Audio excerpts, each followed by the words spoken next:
नमस्कार दोस्तों, ए to Z bye Manish में एक बार फिर से आप सभी का बहुत बहुत स्वागत है। यहाँ पे एक बहुत बड़ी डेवलपमेंट निकल के आ रही है कि आईएमएफ के जो एग्जीक्यूटिव डायरेक्टर थे भारत के लिए, केवी सुब्रमण्यम को भारत सरकार ने वापस बुला लिया है। तो आइए जानते हैं विस्तार से कि ऐसा क्यों हुआ है। आईएमएफ के जरिए तो हम लोग अभी पाकिस्तान को फंडिंग रोकने की बातें कर रहे थे, लेकिन जो भारत के लिए एग्जीक्यूटिव डायरेक्टर थे आईएमएफ में, उनको भारत सरकार को क्यों बुलाना पड़ा वापस, जबकि उनका टेन्योर अभी 6 महीने बाकी था। तो आइए जानते हैं। सबसे पहले यहाँ पे आप देखेंगे कि यहाँ पे इंडियन एक्सप्रेस में एक आर्टिकल यहाँ पे आई है, 6 months of tenure left, government recalls K V Subramanian from IMF board. तो यहाँ पे ये बात निकल के आ रही है कि अभी नवंबर 2025 में इनकी जो टेन्योर थी वो 3 साल की टेन्योर होती है, जो वो समाप्त होने वाली थी नवंबर 2025 में, लेकिन उन्हें पहले ही यहाँ पे भारत सरकार के द्वारा बुलाया गया है। यहाँ पे आप देख सकते हैं, जैसा कि एक appointment committee of the cabinet, ACC जिसे शॉर्ट में बोलेंगे, इसकी एक बैठक हुई थी और उसमें भारत सरकार ने यह निर्णय लिया कि इनको वापस बुलाना है। और इनके जो हेड थे, इस कमेटी के जो हेड कर रहे थे, ये खुद प्रधानमंत्री नरेंद्र मोदी के द्वारा ये कमेटी हेड की गई थी और इसमें ये निर्णय लिया गया था। सोर्सेज के द्वारा ये खबरें निकल के आ रही हैं कि यहाँ पे जो आईएमएफ का जो डेटा मैकेनिज्म था वो कुछ बढ़िया नहीं चल रहा था। जो आईएमएफ के और भी सारे अधिकारी थे और ये जो अपने भारत के केवी सुब्रमण्यम जो थे, इनके बीच में जो है तालमेल सही ढंग से नहीं बैठ रहा था, जिसके कारण ये स्टेप लेना पड़ा। तो यहाँ पे agency was also not very happy. जो एजेंसी थी, मल्टीलैटरल एजेंसी थी जिनके लिए ये आईएमएफ काम करती है, वो एजेंसी भी इनके वर्किंग स्टाइल से संतुष्ट नहीं थे, हैप्पी नहीं थे।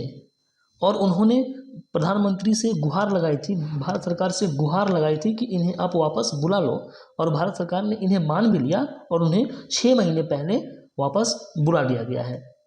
उसके बाद में आप यहाँ पे देखेंगे, ये जो अपने केवी सुब्रमण्यम साहब जो थे, ये भारत के जो यंगेस्ट चीफ इकोनॉमिक एडवाइजर रह चुके हैं भारत सरकार के 2018 से 22 के बीच में। इन्होंने ज्वाइन किया था भारत के लिए यहाँ पे एग्जीक्यूटिव डायरेक्टर इंडिया के लिए आईएमएफ में ज्वाइन किया था नवंबर 2022 में, और इनका 3 साल का जो टेन्योर है वो नवंबर 2025 में पूरा होने वाला था, लेकिन अभी उनको बुला लिया गया था। और ये रिप्रेजेंट कर रहे थे भारत ही नहीं बल्कि बांग्लादेश, श्रीलंका और भूटान को भी आईएमएफ में ये रिप्रेजेंट कर रहे थे। उसके बाद में आप यहाँ पे देखेंगे कि अप्रैल 2024 में 6 अप्रैल 2024 को एक इन्होंने ट्वीट किया था और ये जानकारी दी थी सुब्रमण्यम साहब ने कि during my tenure at IMF, यहाँ पे जो था इनके स्टाफ के जो आईएमएफ के अन्य स्टाफ्स हैं उनके बीच और जो इनके मतलब बीच थी, ये जो डेटा थी वो एक्यूरेट नहीं आ रही थी।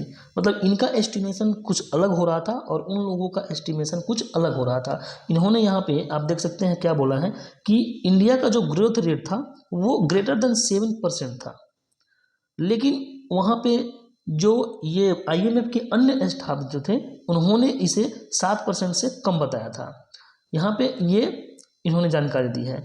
यहाँ पे एक चीज़ और यहाँ पे इन्होंने बताया है कि जो फाइनेंशियल ईयर 2021-22 में 9.7% जो था एक्चुअल ग्रोथ था भारत का, वहीं यहाँ पे आईएमएफ का जो अन्य स्टाफ थे उन्होंने प्रिडिक्ट किया था इसे 6.1%। तो यहाँ पे एक गैप देखने को मिला। कहाँ ये उन्होंने 6.1% आईएमएफ के अन्य स्टाफ यहाँ पे प्रिडिक्ट किए थे और ये सुब्रमण्यम साहब जो थे ये 9.7% इसे प्रिडिक्ट किए थे। उसी तरीके से आगे साल भी ये 22-23 में भी इन्होंने 7% यहाँ पे प्रिडिक्ट किया था, जबकि वो वहाँ पे जो आईएमएफ के अन्य स्टाफ हैं उन्होंने 5.9% उसे प्रिडिक्ट किया था। तो इस तरीके से डेटा मिसमैच हो रहे थे काफ़ी, और इस डेटा मिसमैच के चलते यहाँ पे क्या था कि जो एजेंसी जो थी, जो आईएमएफ जिनके लिए काम करती है, मल्टीलेटरल एजेंसियों के लिए, इनके बीच में मतलब ये उनके काम से खुश नहीं थे, तो उन्होंने भारत सरकार से गुहार लगाई थी। उसके बाद में एक चीज़ और यहाँ पे आप देख सकते हैं इन्होंने लगातार यहाँ पे ग्रोथ के बारे में अपने जो काम के प्रति जो डेडिकेशन था उनको इन्होंने बताया था और एक्यूरेसी के बारे में अपना बताया था कि 22-21-22, 22-23, 23-24 तीनों साल का लगातार उन्होंने एस्टिमेशन अलग अलग किया था और अन्य जो स्टाफ थे वो एस्टिमेशन उन्होंने अलग अलग किया था। एक बार बाद में लास्ट में 23-24 में जो IMF के अन्य स्टाफ जो लोग थे उन्होंने 7.6% का बताया था, लेकिन बाद में उसे 8% यानी कि 8% कर दिया गया था वो। उसके बाद में आइए, तो इस तरीके से आप देख सकते हैं कि इनके बीच और IMF के बीच में जो प्रेडिक्शन की जो मामला थी वो कुछ सही नहीं चल रही थी, जिस कारण से मल्टीलैटरल एजेंसी के ऊपर ये मतलब कि दबाव बन रहा हो या फिर जो भी कुछ हो रहा हो उसके कारण यहाँ पे इनको वापस बुलाया गया है। तो अब हम IMF के बारे में कुछ जान लेते हैं। IMF क्या है? इसका फुल फॉर्म होता है इंटरनेशनल मॉनेटरी फंड। यह एक ग्लोबल ऑर्गेनाइजेशन है। यह वर्क करता है किसके लिए? सस्टेनेबल ग्रोथ के लिए। और यहाँ पे देख सकते हैं आप, इसमें 191 कंट्रीज़ है, 191 देशों का एक समूह है जो कि इसमें शामिल है। और इस तरीके से यहाँ पे अगर देखा जाए तो IMF जो बना था वो 1944 में बना था। जो 1930 का जो ग्रेट डिप्रेशन आया था उस समय बन के ये तैयार हुआ था और उस समय मात्र 44 देशों ने ही वो IMF को स्टार्ट किया था। बाकी अभी तो 191 कंट्रीज़ हो गए हैं इसमें। और इसका हेडक्वार्टर यहाँ पे आप देख सकते हैं, वाशिंगटन DC में इसका हेडक्वार्टर है।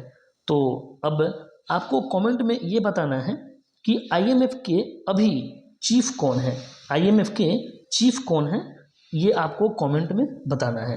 तो इसी तरीके से मिलते हैं अब अगली वीडियो में किसी और वीडियो में नई डेवलपमेंट के साथ में। तब तक के लिए जय हिंद।